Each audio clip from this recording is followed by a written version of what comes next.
أعوذ بالله من الشيطان الرجيم. ശപിക്കപ്പെട്ട പിശാചിൽ നിന്ന് അല്ലാഹുവോട് ഞാൻ ശരണം തേടുന്നു.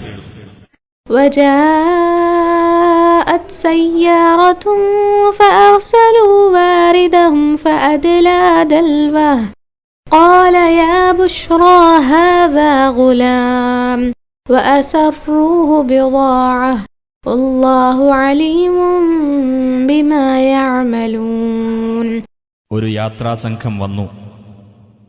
അവർക്ക് വെള്ളം കൊണ്ടുവരുന്ന ജോലിക്കാരനെ അയച്ചു. അവൻ തന്നെ തൊട്ടിയിറക്കി. അവൻ പറഞ്ഞു, ഹാ സന്തോഷം, ഇതാ ഒരു ബാലൻ. അവർ ബാലനെ ഒരു കച്ചവടച്ചരക്കായി ഒളിച്ചുവെച്ചു. അവർ പ്രവർത്തിച്ചിരുന്നതിനെപ്പറ്റി അല്ലാഹു നല്ലവണ്ണം അറിയുന്നവനാകുന്നു. وشروه بثمن بخس دراهم معدودة وكانوا فيه من الزاهدين.